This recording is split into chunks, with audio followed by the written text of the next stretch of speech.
Hello guys and welcome back to the channel, and today we're going to particularly talk about Spain and the Euros. Obviously after 2012 there's nothing that Spain has won internationally, and this Euros might be something that their fans truly want. But let's be realistic. There is no chance that this Spain can go out there and just smash Euros. No, they have that possible source. They can do it. They can actually reach semi-finals or even finals, who knows. But this is not the golden generation of Spain. The audience or even the fans knows it. This is not the Spain that was of 2012. This is not Sergio Busquets, Xavi and Iniesta or David Villa. No, this is not that Spain of Iker Casillas. It's a Spain that is in a transition period, in a period where young players are given more chances, a period where that is being experimented on. Obviously their coach Luis de la Fuente has an experience coaching the young talents. He has been coach of under 23 team and lots of junior coaches, and his experience in coaching this has been fruitful for Spain, as they have won that Nation League final against Croatia. And this was same the Croatia that they're gonna face in the opening game against in the Euros. So yes, talking about the team, you have Unai Simon, you have David Raya as a goalkeeper, defenders with Dani Carvajal, again important member, as he has won Champions League, and now he's a team leader, and he's the one who is very outclassed. I say he's not taken out in every debate that Dani Carvajal should be there. There's some debates Pedro Porro should have been in that right back position because of his performance in the recent games, but Dani Carvajal, no one takes that seat from him. He has been perfect, fantastic for Real Madrid this season. He scored a Champions League final goal. There was out of nowhere he can produce that thing, that sort of header that's crucial for Spain. You have Nacho as a centre back, you have Laporte doing well in Saudi Arabia, then you have Marco Querella, who I think might not be that much good on paper, but when it comes to team play, Luis de la Fuente might have something back up his head. You have midfielders with Fabian Ruiz, Pedri, Nico Williams. Even I don't think he's gonna play in midfield. I think he's gonna play much more up higher, but Pedri, obviously, if he's injury free, if he's someone who can sustain himself from all the injuries that if he gets it, then this Spain can obviously, we saw what he can do. He's an absolute version of Iniesta. He's an version of what pinpoint passing and making the runs into the gaps mean for Spain. He can be efficient given that performance by Fabian Ruiz is as same as he does with PSG, and that means that Fabian Ruiz needs to fulfill that void left by Gavi. Gavi being a player who is out there to recover the ball. He does everything in his power to recover that ball from the opposition. He presses, he gets the ball, he passes to the forwards. That's obviously what Fabian Ruiz is going to do with this national team. He has to fulfill that void that is left by Gavi as he's recovering from the injuries as he's slowly recovering from the injuries.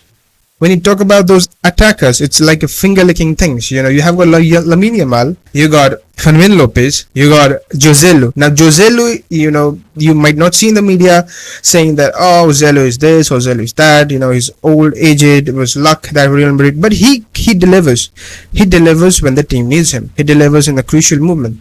He's being 34. I think it does take a toll on him being 34. He cannot run full game, but given a chance, given a substitute, if there is something that Spain needs, I think Joselu might be there to present that to the team. You got Dani Olmo, who's an absolute Philipsing. You can say he was a little bit off this season, but he was pretty good. He was pretty good previous season, and he was one of the stars in that Nation Leagues against Croatia.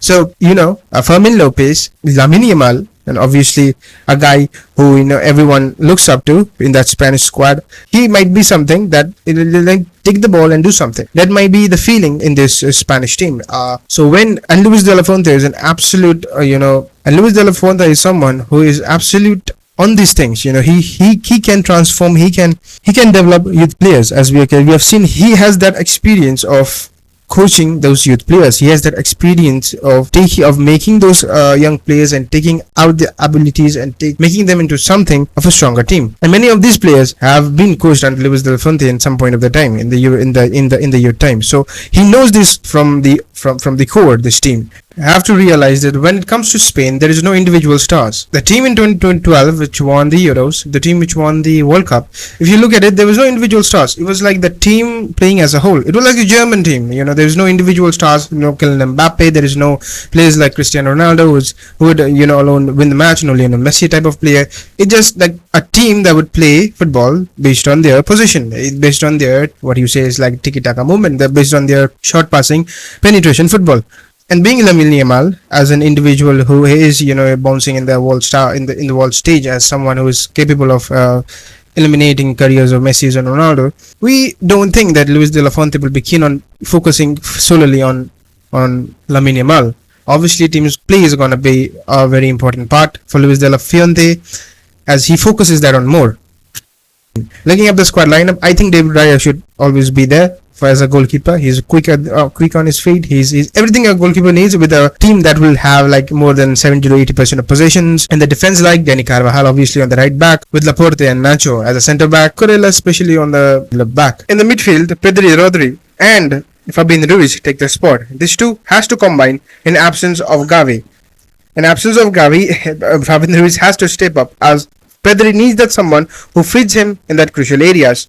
With forwards, we have obviously Josel. With forwards, we have obviously Alvaro Morata as a centre forward, with Lamine Yamal on the right wing and Nico Williams on the left wing. So this is, guys, the predictions and everything we want to talk about Spain and how do you think the Spain is gonna perform in this Euro 2024? Comment down below and do not forget to follow Football Say.